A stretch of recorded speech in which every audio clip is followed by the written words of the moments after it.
Alors, maintenant les smart pointers, donc ce sont des classes qui gèrent des pointeurs de manière sécurisée. Donc en gros, vous déléguez une gestion d'objets implémentés, d'objets instanciés par pointeur à votre classe de smart pointer, qui suit donc le concept de l'idiome RAII en affectant et en allouant l'instance de l'objet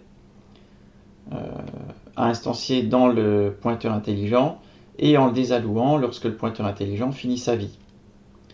Donc il y en a deux types, le unique pointer, le shared pointer, qui gèrent les pointeurs de manière transparente. Donc, pour instancier un pointeur unique, vous avez le code qui est sur la première ligne ici.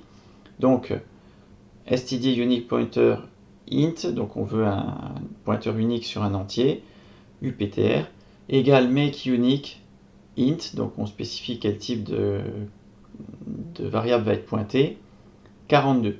Ça va instancier un pointeur vers un entier de valeur 42. Et donc make unique existe en C++14, sinon vous êtes obligé d'utiliser le constructeur de base de unique pointer en lui passant l'instance de l'entier ou peu importe de la classe que vous instanciez en paramètre, ce qui peut donner une petite chance d'avoir une fuite mémoire si le programme le thread se plante à ce moment-là.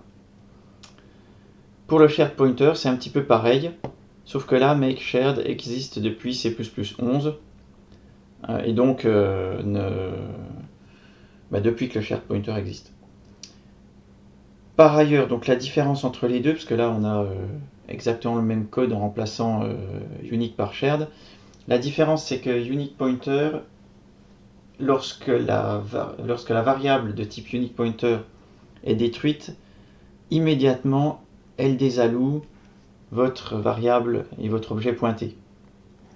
A l'inverse, le shared pointer peut avoir plusieurs autres instances de shared pointer qui partagent avec lui l'objet pointé, d'où le nom de shared pointer, donc pointeur partagé.